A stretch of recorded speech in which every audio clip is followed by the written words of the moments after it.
Hello friends, welcome back to our channel. ఈరోజు ఈ వీడియోలో సముద్ర తీరంలో ఉన్న శక్తివంతమైన మురుగన్ ఆలయంలో జరిగిన అద్భుతం గురించి మాట్లాడుకుందాం. సుబ్రహ్మణ్యేశ్వరుడికి సంబంధించిన 6 ప్రసిద్ధ పుణ్యక్షేత్రాలు తమిళనాడు రాష్ట్రంలో ఉన్నాయి. అంతేకాదు కుమారస్వామికి సంబంధించి ఎన్నో పురాణ గాథలు, మహిమలు ఈ ప్రాంతంతో ముడిపడి ఉన్నాయి.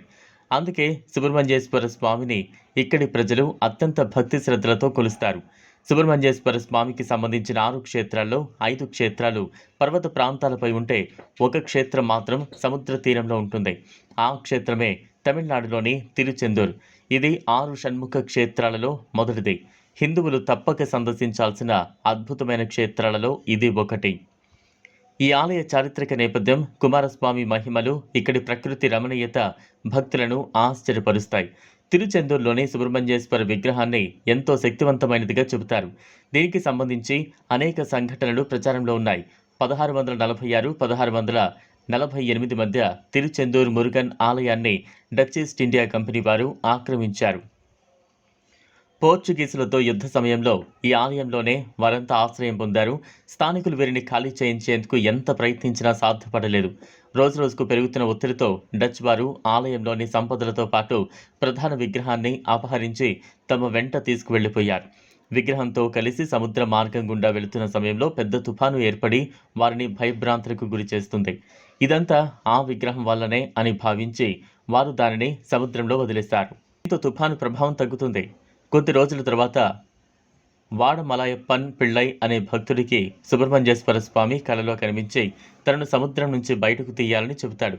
సముద్రంలో గరుడ పక్షి సంచరించే ప్రదేశంలో ఒక నిమ్మకాయ తేలుతూ ఉంటుందని, దాని అడుగు భాగంలో విగ్రహం వెతకమని అదృశ్యమవుతారు.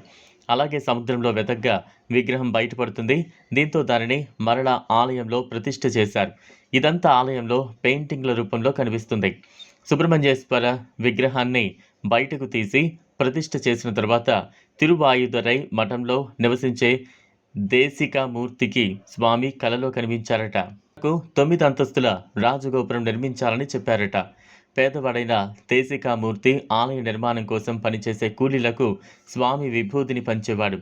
వారు కొద్ది దూరం వెళ్లేసరికి ఆ విభూతి బంగారు నాణాలుగా మారేది.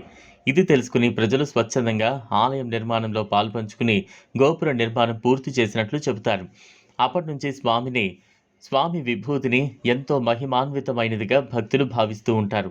దీనిని నుదుటిన ధరించి ఇంట్లో ఉంచుకోవడం వలన ఆపదలు, అనారోగ్యాలు దూరం అవుతాయని నమ్ముతారు. 2004లో డిసెంబర్ 26న తమిళనాడులో సంభవించిన సునామీ గురించి అందరికీ తెలిసిందే.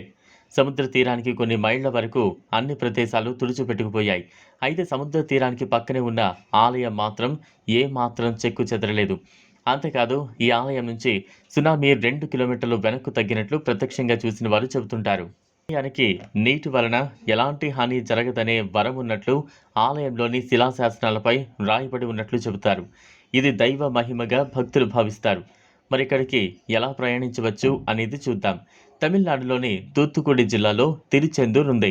తూత్తుకుడి నుంచి 40 కిలోమీటర్లు, తిరునెల్వేలి నుంచి 60 కిలోమీటర్లు, కన్యాకుమారి నుంచి 90 కిలోమీటర్లు, మధురై నుంచి 175 కిలోమీటర్ల దూరంలో ఈ ఆలయం ఉంటుంది.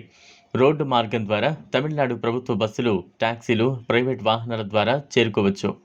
రైలు మార్గం ద్వారా వచ్చేవారు చెన్నై నుంచి తిరునెల్వేలి వరకు రైలులో వచ్చి అక్కడి నుంచి రోడ్డు మార్గం ద్వారా ఇక్కడకు చేరుకోవాలి. వాయు మార్గంలో వచ్చే వారికి సమీప ఎయిర్పోర్ట్ ట్యూటికోరిన్ ఉంటుంది. ఇది 40 కిలోమీటర్ల దూరంలో ఉంటుంది. చెన్నై ఎయిర్పోర్ట్ నుంచి ఇక్కడకు 617 కిలోమీటర్లు. చెన్నైలో విమానం దిగేవారు రైలు లేదా రోడ్డు మార్గం ద్వారా ఇక్కడకు ప్రయాణించాలి.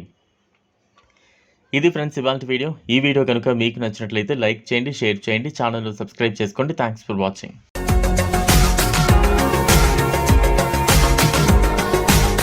మరిన్ని అప్డేట్స్ కోసం మా ఛానల్ని